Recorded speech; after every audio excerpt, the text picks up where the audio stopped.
Pagkatapos ay hiniling ni Jiang Yukon kay Shen Pingan na bumalik na dahil mag-isa si Zolinger.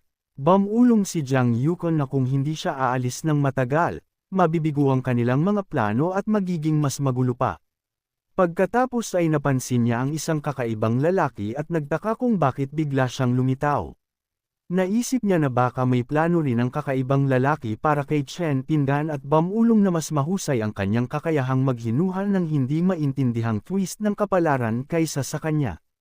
Samantala, tinanong ng isang merchant ang kakaibang lalaki kung anong gusto niyang bilhin dahil nagbebenta siya ng iba't ibang magagandang produkto. Tinanong ng lalaki ang merchant kung narinig ba niya ang pangalang Juhe Owen, ang Supreme Heavenly Appreciator. Biglang nakaramdam ng kakaiba si Elder Ying at sinabi ng kakaibang lalaki na matagal na rin silang hindi nagkita. Pagkatapos ay sinabi ni Elder Ying sa kakaibang lalaki na oras na para makipagkita sila sa kanya. Pagkalipas ng ilang sandali, binuksan ni Chen Pingan ang pinto nang may kumatok at nagtanong kung sino ang mga bisita. Pagkatapos ay ipinaalam ng isang matandang lalaki kay Chen Pingan na naroon ang dalawang lalaki para sa kanya at dinala niya sila sa kanyang bahay dahil hindi nila alam ang daan. Pagkatapos ay ipinakilala ng matandang lalaki si Chen Pingan at sinabi sa mga estranghero na babalik siya sa medical center dahil tapos na ang kanyang trabaho doon. Bumulong si Elder Ying at tinanong ang kakaibang lalaki kung ayos lang ba na hayaan na lang ang lalaki na umalis ng ganoon. Sumagot ang kakaibang lalaki na hindi nila siya kayang hilahin dahil hindi pa nagigising ang mga memories ni Shen Bao. Ipinakilala ng lalaki ang kanyang sarili bilang Ying Chen Yan at tinanong si Chen Pingan kung ayos lang ba sa kanya na bumisita siya. Inimbitahan ni Chen Pingan ang mga bisita na pumasok at uminom. Naisip niya na dahil dinala nilang Jiang ang mga estranghero, mas mabuting batiin niya sila. Binati ni Ying Chen Yian ang mga immortal weapons dahil matagal na silang hindi nagkita. Balisa, nagtaka ang Phoenix kung aalagaan pa rin sila ni Chen Pingan kapag bumalik ang kanyang alaala. Nagmuni-muni ang dragon na marahil ay paprotektahan pa rin sila ni Jiang Yukon. Pagkatapos ay hiniling ni Chen Pingan kay Jing Chen Yian na uminom. Tumawa ang Wallis at sinabi kay Chopper na malas siya. Nagmuni-muni ang Phoenix na kakasabi lang ng masayang bahagi. Isang batang babae ang nagsabi kay Chopper na labis niya itong namimiss. Hindi sumagot si Chopper, na naging sanhi ng galit ng babae at bumulong na lagi siyang ganoon at hindi kailanman nakikipag-usap sa kanya. Galit, naniwala ang babae na dapat mayroong taong nagsisikap na makagulo sa kanila, na ginagawang hindi pamilyar si Chopper sa kanya, at hahanapin niya ang taong iyon at bubugbugin siya. Pagkatapos ay napansin ng babae ang bronze sword at inangkin na siya siguro ang taong iyon. Hinawakan ng babae ang bronze sword at sinabi sa kanya na magsalita, nagtataka kung bakit hindi siya nagsasalita. Nag-ibaan niyo si Chopper at tinawag si Miss Wooden Sword. Ibinato ni Miss Wooden Sword ang bronze sword at naging masigla nang sa wakas ay kinausap siya ni Chopper. Pagkatapos ay sinabi niya kay Chopper na matagal na silang hindi nagkita at hiniling sa kanya ng isang magandang laban. Sumagot si Chopper na ang spiritual wooden swordmaster ay naroon lang para sa isang tasa ng tsaa at sinabi sa kanya na sa susunod ay makikipaglaban siya sa kanya. Nalungkot ang babae.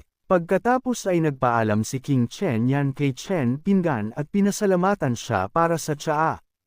Pagkatapos ay sinabi ng babae kay Chopper na dapat niyang tandaan na sa susunod ay lalaban sila. Nagtaka si Bronze Sword kung sino ang babae at kung bakit takot si Chopper sa kanya. Pagkatapos ay sinabi ni Chopper kay Bronze Sword, kung hindi ba siya matatakot kung may taong hindi niya kayang talunin ang humahamon sa kanya ng labis at kapag umiyak sila ay nagiging sanhi ito ng pagtingin ng iba sa kanya ng may paghatol. Naintindihan ni Bronze Sword ang ibig sabihin ni Chopper. Nagmuni-muni si Chopper na basura ang bronze sword at wala siyang ganoong problema. Magpakumbaba niyang sinabi sa kanya na walang nakakaunawa sa sakit ng pagiging malakas. Dumating si Chen Pingan at sinabi kay Bronze Sword na pupunta sila sa Immortal Realm. Nalungkot, siniguro ni Bronze Sword kay Chen Pingan na ayos lang siya at kinamumuhian lang niya ang sarili sa pagiging mahina. Pagkalipas ng ilang sandali sa Immortal Realm sa mga tarangkahan ng Xiao family, bumulong si Chen Pingan na kailangan niyang mabilis na pumunta sa Immortal Treasury. Hiniling ni Xiao Bahu kay Chen Pingan na maghintay. Nagtanong si Chen Pinggan kung ano ang nangyari. Humingi ng paumanhin si Xiao Buaju kay Chen Pinggan at sinabi sa kanya na pagkatapos ng matinding pag-iisip ay napagtanto niya na hindi siya dapat nagalit at humingi ng isang Ju.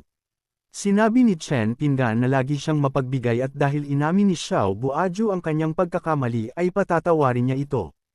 Pagkatapos ay naisip niya na kung si Xiao Buaju ay hindi takot na kasuhan ng pagpatay sa sarili niyang mga kapamilya, hindi siya papayagang lumakad sa araw na iyon. Sinabi ni Xiao Buaju kay Chen Pinggan na napakabuti niya at tinanong siya kung dapat silang magkamayan at magkasundo. Nag-alinlangan si Chen Pinggan kung nilaso ng kamay ni Xiao Buaju ang sistema. Ipinaalam sa kanya ng sistema na ito ang responsable para sa proteksyon ng host na nagpakatiyak kay Chen Pinggan. Masayang pumayag si Chen Pinggan at sinabi sa kanya na maaari na nilang ayusin ang kanilang mga hidwaan. Ngumiti si Xiao Buaju at bamulong na malapit nang matapos si Chen Pinggan. Samantala, binalaan ng sistema si Chen Pinggan na isang misteryosong sumpa ang lumitaw sa kanyang katawan at ang kanyang paglilinang ay nilalamon ng malaking halaga. Sinabi ng sistema na kailangan ni Chen Pinggan na maghintay habang pinupuno nito ang kanyang base ng paglilinang. Sinabi ni Chen Pinggan sa sistema na huwag itong punan ng sabay-sabay at panatilihin ang ilusyon ng kanyang bumababang base ng paglilinang, na hayaang dahan-daang sipsipin ito ni Xiao Buaju, na naintindihan naman ng sistema. Naniniwala siya na ang sumpa ang nagpabagsak sa base ng paglilinang ni Xiao Xian at ang sumpa na sumisira sa isang henyo ay tiyak na magdudulot ng malaking kapinsalaan. Ngumiti siya at naisip na dahil mahilig gumamit si Xiao Buaju ng masasamang paraan, ipaparamdam niya sa kanya ang bunga ng kanyang mga aksyon. Samantala, samuka ng dugo si Xiao Buaju habang nagme-meditate. Galit na galit, bamulong siya na isinakripisyo na niya ang kanyang buong 1,000 taon ng asensya ng buhay at nagtaka kung paano pa rin nagkaroon ng paglilinang si Xiao Xian. Pagkatapos ay sinabi niya na inabot siya ng 500 taon ng asensya ng buhay upang ibagsak ang paglilinang ni Xiao Xian mula sa Immortal Mason Realm patungo sa Fen, at nagtaka kung bakit nagsalita ang aklat at sinabi kay Xiao Buaju na kung hindi pa rin niya naintindihan, ito ay dahil mayroong kayamanan si Xiao Xian at ipinaalam sa kanya na napaglaruan siya. Nagulat si Xiao Buaju at nagtanong tungkol sa aklat. Sumagot ang aklat na ito ang pinakamahalagang mystical na aklat sa misteryosong pavilion ng God Realm. Pagkatapos ay tinanong nito si Xiao Buaju kung bakit siya biglang natakot ngayon, gayong napakarami na niyang natutunang sekreto mula sa aklat. Natakot si Xiao Buaju at sinabi sa aklat na hindi niya sinasadya ang matuto mula dito. Tumawa ang aklat at tiniyak kay Xiao Buaju na huwag siyang katakutin at sinabi na dahil nakapag-aral si Xiao Buaju mula dito, ang tadhana at ang asensya ng buhay na ibinigay niya sa aklat ay nagising lamang dito. Nasiyahan ang aklat sa kanya at tinanong si Xiao Buaju kung gusto niyang maging master ng misteryosong pavilion. Pagkatapos ay tinawag ni Xiao Buaju ang aklat na master. Pagkaraan ng ilang oras, naisip ni Chen Pinggan na tumigil na ang pagbaba ng kanyang base ng paglilinang at mukhang hindi na kayang tiisin ni Xiao Buaju. Isang mensahe ng sistema ang lumabas na nagsasaad na ganap ng nakabawi ang base ng paglilinang ni Chen Pinggan. Pagkatapos ay napansin ni Chen Pinggan ang isang pamilyar na mukha at naisip si Lashui, na nakilala niya sa kanyang unang misyon. Nag-alinlangan siya kung ito nga si Lashui at nagpas siyang sundan sila at humanap ng pagkakataong magtanong. Sinundan ni Chen Pinggan sila at nakilala siya ng isang estranghero na bumati sa kanya. Lumapit ang estranghero sa kanya at tinanong kung maaari siyang kumain ng tanghalian kasama niya. Tumanggi si Chen Pinggan at sinabi sa estranghero na mayroon siyang appointment at sinabing iinom siya sa kanya sa susunod. Humingi ng paumanhin ang estranghero dahil hindi niya alam na may appointment si Chen Pinggan. Tumakbo si Chen Pinggan sa itaas at nagtaka kung saan nagpunta si Lashui. Napansin niya na naroon pa rin ang kanyang mga kasama, naniniwala na tiyak na umalis si Lashui sandali. Pagkatapos ay nagpasya siyang maghintay doon. Bamulong ang isa sa mga kasama ni Lashui na hindi pa rin gentleman si Lashui. Narinig ni Chen Pinggan ang kanilang pag-uusap at nagtaka kung paano napunta si Lashui sa Immortal Realm.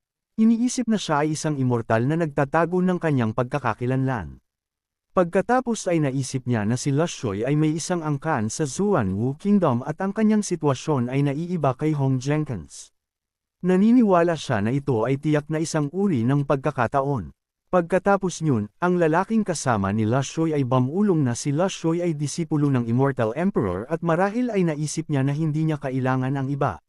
Nagtaka si Luruping at sinabi sa lalaki na sila rin ay mga disipulo ng Immortal Emperor. Pagkatapos ay tumingin siya sa paligid at bamulong sa kanyang kasama na nagtatanong kung bakla si Lashoy at hiniling sa kanya na subukan siya. Nagulat si Chen Pingan nang lumapit sa kanya ang galit na kasama at nagtanong kung nakikinig siya sa kanilang pag-uusap.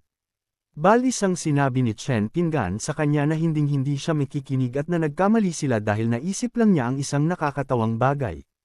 Pagkatapos ay napansin niya ang immortal spiritual being sa leeg ng babae at naisip na ito ay doble ang laki kaysa sa kanya. Ang babae ay nagtanong kay Chen Pingan kung gusto niyang mamatay at sinabi sa kanya na kung sa tingin niya ay hindi nila makikita ang kanyang mga kasinungalingan. Sumagot si Chen Pingan na sila ang mga naging agresibo. Dumating si Lashoy at tinanong ang kanyang mga kasama kung hindi pa sila nag-o-order. Sinabi ni Luruping kay Lashoy na hinihintay nila siya. Pagkatapos ay binalaan ng lalaki si Chen Pingan na manahimik at mag-isip ng 2 beses bago pukawin ang pangalawang disipulo ng Immortal Emperor. Pagkatapos ay hiniling ni Luruping kay Lashoy na tulungan siyang pumili ng mga pagkain. Sinabi ni Chen Pingan na natatakot ang lalaki na marinig ni Lashoy ang sinabi niya. Pagkatapos ay tinawag niya si Lashoy na ikinagulat niya. Pagkatapos ay tinanong ni Lashoy si Chen Pingan tungkol sa kanyang layunin sa pagbisita sa Immortal Realm. Alam ni Chen Pingan na hindi niya inaasahang makikita siya doon, na sinang-ayunan naman ni Lashoy. Naghinala si Lashoy na tinatago muli ni Chen Pingan ang kanyang pagkakakilanlan at na mayroon siyang plano kaya kailangan niyang mag-isip bago magsalita. Nagtanong si Chen Pingan kung bakit dumating si Lashoy sa Immortal Realm at kung paano siya naging disipulo ng isang Immortal Emperor. Nagpasalamat si Lashoy kay Chen Pingan at ipinaalam sa kanya na kung hindi dahil sa kanyang gabay na bilhin ang 2 bato bilang regalo sa kaarawan, hindi sana siya nagkaroon ng pagkakataong matanggap bilang disipulo ng Immortal Emperor. Naguguluhan si Chen Pingan at nagtaka kung kailan niya ito binigyan ng gabay at anong uri ng bato ang maaaring magustuhan ng Immortal Emperor. Sinabi ni Chen Pingan kay Lashoy na walang dapat alalahanin at dahil nagkita sila sa Immortal Realm, hindi na kailangan ang mga pseudonym. Naintindihan ni Lashoy at naisip na si Xiao Xian ay tiyak na pseudonym ni Chen Pingan. Bamulong si Luruping sa iba pang lalaki na mukhang malapit si Lashoy at Chen Pingan at nagtaka kung ilalantad ni Chen Pingan ang sinabi lang nila. Buong pagmamalaking sinabi ng lalaki na, hindi maglakas loob si Chen Pingan at kahit ang pinuno ng pamilyang Xiao ay umuyuko kapag nakita sila. Ipinaalam din ni Lashoy kay Chen Pingan na si Tan Chanchchin at ang iba pa ay natanggap din bilang mga disipulo ng Immortal Emperor. Pagkatapos ay naisip ni Chen Pingan na dahil unang binubuli siya ng mga kasama ni Lashoy, gagantihan niya ang pabor. Pagkatapos ay ipinaalam niya kay Lashoy na bago siya dumating ay nakipag-usap siya sa kanyang 2 kasama at tinanong kung gusto niyang malaman kung ano ang pinag-uusapan nila. Nagtanong si Lashoy kung may nangyaring interesante at tumingin sa kanyang mga kasamang natulala. Balis ang hiniling ng lalaki kay Chen Pingan na huwag pag-usapan ang nangyari kanina habang sinabi ni Luruping sa kanya na walang saysay ang banggitin ito dahil walang nangyari. Nagduda si Lashoy at tinanong ang kanyang mga kasama kung anong uri ng alitan ang sinimulan nila kay Chen Pingan. Pagkatapos ay naniwala siya na ang 2 sa kanila ay hindi nakalugod kay Chen Pingan at dapat sana ay hindi niya pinansin ang kahilingan ng Immortal Emperor na samahan sila. Pumasok si Chen Pingan at sinabi kay Lashoy na walang alitan dahil ang pendant na suot ni Luruping ay eksaktong kapareho ng kanya at gusto lang niya itong ipatanggal upang masilayan ng mas malapit at siguraduhin na hindi ito ang nawala sa kanya. Lumapit si Luruping at bamulong sa lalaki, naniniwala na sinusubukan siyang nakawan ni Chen Pingan. Sumagot ang lalaki at sinabi sa kanya na huwag pansinin si Chen Pingan dahil ito ay isang relasyon lamang mula sa mas mababang kaharian at hindi sasaktan ni Lashoy sila para lamang sa kanya. Nagpatuloy siya sa pagsasabi na dahil kinuha ni Chen Pingan ang inisyatiba na nakawan sila, baka sabihin niya ang kanilang mga plano mamaya at iisipin ni Lashoy na nagtatapon lang siya ng mga akusasyon. Ngumiti si Luruping at namangha sa katalinuhan ng lalaki. Sinabi ni Lashoy na hindi si Chen Pingan ang uri ng tao na makikipag-away para sa isang pendant kaya naniwala siya na tinuturuan niya sila ng leksyon. Like, comment, share, and subscribe naman dyan mga itugo. Maraming salamat po.